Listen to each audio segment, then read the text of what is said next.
ਲੋਕ ਟੀਵੀ ਤੁਹਾਡਾ ਬਹੁਤ-ਬਹੁਤ ਸਵਾਗਤ ਹੈ। ਮੈਂ ਤੁਹਾਡੇ ਨਾਲ ਅਰਮਾਨ ਧਾਲੀਵਾਲ। ਅੱਜ ਅਸੀਂ ਖੜੇ ਹਾਂ ਨਿਲੋਠੀ ਪਿੰਡ ਦੇ ਵਿੱਚ, ਜ਼ਿਲ੍ਹਾ ਝੱਜਰ, ਹਰਿਆਣਾ। ਇੱਥੇ ਪਗੜੀ ਸੰਭਾਲ ਕਿਸਾਨ ਅੰਦੋਲਨ, ਕਿਸਾਨ ਮਹਾਪੰਚਾਇਤ, ਜੋ ਕਿ ਰਮੇਸ਼ ਦਲਾਲ ਜੀ ਭਾਰਤ ਭੂਮੀ ਬਚਾਓ ਕਮੇਟੀ ਦੇ ਪ੍ਰਧਾਨ ਨੇ, ਉਹਨਾਂ ਵੱਲੋਂ ਬੁਲਾਈ ਗਈ ਹੈ। ਉਹਨਾਂ ਨਾਲ ਕਰਾਂਗੇ ਗੱਲਬਾत, ਜਾਣਾਂਗੇ सारा मसला की है। 5 राज्यों की किसान एक बड़ी महापंचायत जिसका नाम पगड़ी संभाल किसान महापंचायत था। ये 5 राज्य पगड़ी की रक्षा के लिए जाने जाते, ये पगड़ी के लिए शहादत देते आए और नरेंद्र मोदी जी किसानों की अवहेलना करके हमारी पगड़ी पर हमला कर रहा है। इसलिए आज 5 राज्यों की किसान महापंचायत में फैसला लिया गया कि मैं रमेश दलाल 5 मई का 5 राज्यों के चुनाव का परिणाम आते ही 1 तारीख की घोषणा करूंगा, हफ्ते 10 दिन के अंदर की। और यहाँ पर मेरा सत्याग्रह आमरण अनशन शुरू होगा। और वो आमरण अनशन इस बात के लिए शुरू होगा कि जब तक पहला विकेट भारतीय जनता पार्टी की हरियाणा की सरकार का नहीं गिरता, वो आमरण अनशन वापस नहीं होगा।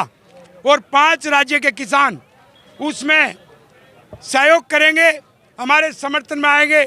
लेकिन अनशन सिर्फ मैं रमेश दलाल अकेला भारत भूमि बचाओ संघर्ष समिति उसका नेतृत्व करूंगा।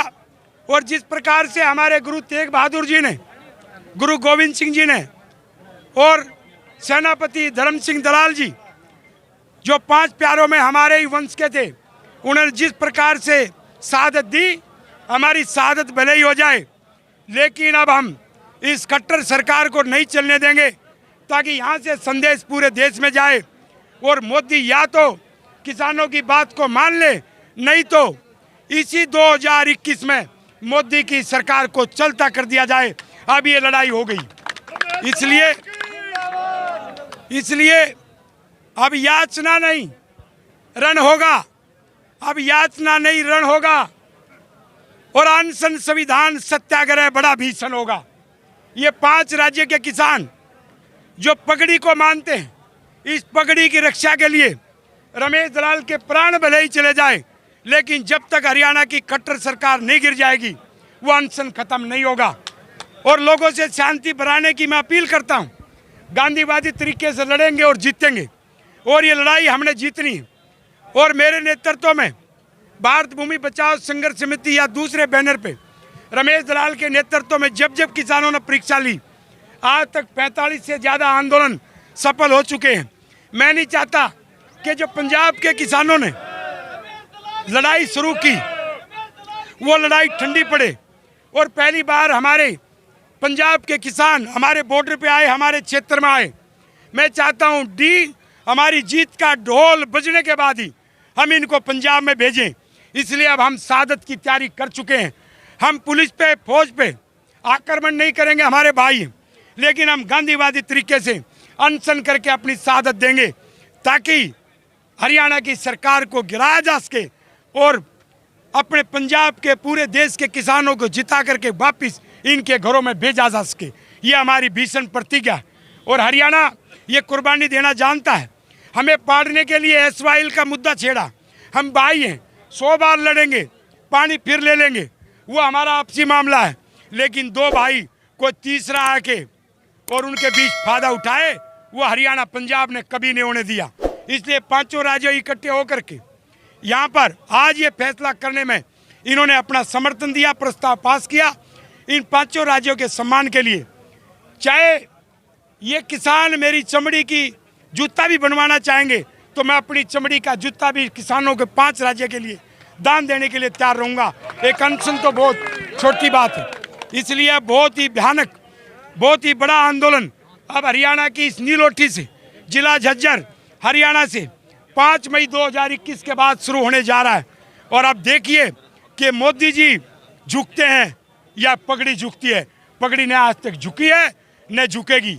ये 5 राज्य आबाद रहे, इसलिए मैंने ये फैसला कठोर लेना पड़ा, क्योंकि अब समय आ गया था कि कोई न कोई कुर्बानी के लिए आगे आए। जय हिंद और नमस्कार। जो सड़कें बन रही है उसके मुआवजे को लेकर जो और मांगे हैं जो आपकी, उसके बारे में क्या अगर सरकारें मांगे नहीं मानती किसानों की, तो अगली रणनीति क्या रहेगी? तो इसीलिए तो है सभी मांगों के लिए हमारी 3 मांग है। बाजार मूल्य के आधार पर मुआवजा तय हो, 4 गुना मुआवजा, और पुनर्वास जो आपने गुजरात में दिया बुलेट ट्रेन में 50% एक्स्ट्रा, वहाँ तो विधानसभा में 50 का नियम था, लेकिन हमारे लिए देश का नियम लागू होता 75% एक्स्ट्रा, वो लेंगे। नहीं तो सरकारी नौकरी दे और मुआवजा दे। और इसके अतिरिक्त बाजार मूल्य मैं पहले ही करवा चुका हूँ, वो ये नहीं कह सकते बाजार मूल्य मुआवजा नहीं होता। मैंने छारा गांव का करवाया, सर्कल रेट उनका बहुत कम था, उनका सर्कल रेट सिर्फ जो है 11 लाख रुपए था, और उसके बाद बाजार मूल्य से उनका मुआवजा 1 करोड़ से ज़्यादा मिला। मैंने चरखी दादरी जिले और जींद जिले का करवाया राष्ट्रीय राजमार्ग 152D, उस समय भी डीसी रेट को हटा करके और अवार्ड को रिवाइज किया और बाजार मूल्य पे दिया और 2.5 गुना मुआवजा बढ़ा। तो इसलिए पहले जब आप हमारी बात आपने स्वीकार की और उसको कानून में माना, तो आज ये 5 राज्य बाजार मूल्य से मुआवजा भी लेंगे, पुनर्वास पैकेज भी लेंगे, सरकारी नौकरी भी लेंगे। और इसके अतिरिक्त हमें रास्तों के बराबर में रास्ते चाहिए, हमें व्यापार की मंजूरी दो। ज़मीन हमारे जा रही है, ऊंचा रोड बना रहे हो और हम अपना इस्तेमाल नहीं कर सकते, हम वहाँ पंप लगाएं, हम वहाँ होटल खोलें, हमें उसकी इजाज़त दो। और यदि उस पर इजाज़त नहीं दे, बराबर से 33 फुट का हमें रास्ता दो। और हमारे यहाँ साजी खेवट है, साजी खेवट में भाई भाई का झगड़ा करवा रहे हैं, लेकिन कानून कहता प्रभावित परिवार, तो जिस का ज़मीन पर कब्जा है मुआवजा उसको दिया जाए। क्यों हरियाणा पंजाब में भाई भाई को लड़ा रहे? इसलिए साजी खेवट का झगड़े को तुरंत निपटाया जाए। जिसकी ज़मीन का कब्जा उसकी ज़मीन साझे खाते में से काट लो और उसको मुआवजा दो, हमें भाई भाइयों को मत लड़ाओ। तो इस प्रकार की हमारी बहुत सारी मांगे हमने लिखित में सरकार को दे दी, सभी सरकार के पास मैंने भेज दिया। पंजाब, राजस्थान, गुजरात, हरियाणा और दिल्ली, राष्ट्रपति, मुख्य न्यायाधीश, प्रधानमंत्री और ग्रामीण विकास मंत्रालय और रोड महकमा नितिन गडकरी, सबके पास जो चुका है। इसलिए सब सरकार के रिकॉर्ड पे हमने सबूत दे दिए। हमारी मांग जायज़ है, न्याय संगत है, सबूत है। प्रधानमंत्री का ही पकड़ा है कि बुलेट ट्रेन में तो ज़्यादा और हमें नहीं। तो प्रधानमंत्री जी, अकेले आप उन किसानों के प्रधानमंत्री नहीं हैं जिनकी ज़मीन बुलेट ट्रेन में गुजरात में गई, आप पूरे देश के प्रधानमंत्री हैं। अपना हक लेंगे, साड़ा हक इत्थे रख। ਸਰ ਤੁਸੀਂ ਪੰਜਾਬ ਤੋਂ ਆਏ ਹੋ ਸਪੈਸ਼ਲ ਕਿਸਾਨ, ਤੁਸੀਂ ਇਸ ਮਹਾਪੰਚਾਇਤ ਨੂੰ ਕਿਵੇਂ ਦੇਖਦੇ ਹੋ? ਅਸੀਂ ਪੰਜਾਬ ਤੋਂ ਇਹਦੇ ਕਿਸਾਨਾਂ ਦਾ ਦੇਖੋ ਜੋਸ਼ ਕਿੰਨਾ ਹੈ। ਅਸੀਂ ਪੰਜਾਬ ਤੋਂ ਚੱਲ ਕੇ ਆਏ ਹਾਂ, ਅਸੀਂ 5 ਸਟੇਟਾਂ ਇਕੱਠੀਆਂ, ਦਲਾਲ ਸਾਹਿਬ ਦੀ ਅਗਵਾਈ ਦੇ ਨੀਚੇ ਅਸੀਂ ਸਾਰਾ ਜਿਹੜਾ ਸੰਘਰਸ਼ ਚਲਾ ਰਹੇ ਹਾਂ। ਪੰਜਾਬ ਦੇ ਵਿੱਚ ਵੀ ਦਲਾਲ ਸਾਹਿਬ ਸਾਡੀ ਮਦਦ ਕਰਨ ਆਉਂਦੇ ਆ, ਕਿਉਂਕਿ ਕੁਝ ਚੀਜ਼ਾਂ ਜਿਹੜੀਆਂ ਸੈਂਟਰ ਤੋਂ ਕਰਾ ਸਕਦੇ ਹਾਂ ਅਸੀਂ, ਉੱਥੇ ਅਸੀਂ ਇਕੱਲੇ ਲੜ ਕੇ ਨਹੀਂ ਹਾਸਲ ਕਰ ਸਕਦੇ। ਤੇ ਇਸ ਲਈ ਜਿਹੜਾ ਸਾਡਾ ਸਮਰਥਨ ਦਲਾਲ ਸਾਹਿਬ ਨੂੰ ਹੈ, ਤੇ ਸਾਨੂੰ ਦਿਖ ਰਿਹਾ ਹੈ ਕਿ ਜਿਹੜੀ ਅਸੀਂ ਦਿਸ਼ਾ ਦੇ ਵਿੱਚ ਚੱਲ ਰਹੇ ਹਾਂ ਬਿਲਕੁਲ ਸਹੀ ਹੈ। ਤੇ ਦਲਾਲ ਸਾਹਿਬ ਸਾਡੇ ਨਾਲ ਖੜ ਕੇ, ਸਾਡੇ ਨਾਲ ਲੜਾਈ ਲੜ ਕੇ ਪੰਜਾਬ ਤੇ ਦੂਜੇ ਜਿਹੜੇ ਸਟੇਟ ਹੈਗੇ ਆ ਸਾਰਿਆਂ ਨੂੰ ਮੁਆਵਜ਼ਾ ਪ੍ਰੋਪਰ ਦਿਵਾਉਣਗੇ। ਇਹ ਸਨ ਜੋ ਭਾਰਤ ਭੂਮੀ ਕਮੇਟੀ ਦੇ ਹੈਗੇ ਪ੍ਰਧਾਨ ਰਮੇਸ਼ ਦਲਾਲ ਜੀ, ਉਹਨਾਂ ਨੇ ਸਾਫ਼ ਦੱਸਿਆ ਵੀ ਕਿਸ ਤਰ੍ਹਾਂ ਅਸੀਂ ਹਰਿਆਣਾ ਸਰਕਾਰ ਨੂੰ ਵੀ ਅਸੀਂ ਗਿਰਾ ਸਕਦੇ ਹਾਂ ਜੇ ਸਾਡੀਆਂ ਇਹ ਮੰਗਾਂ ਨਹੀਂ ਮੰਨੀਆਂ ਗਈਆਂ। ਕੈਮਰਾਮੈਨ ਸੁਦੇਵ ਢਾਲੀਵਾਲ ਦੇ ਨਾਲ ਮੈਂ ਅਰਮਾਨ ਢਾਲੀਵਾਲ, ਧੰਨਵਾਦ।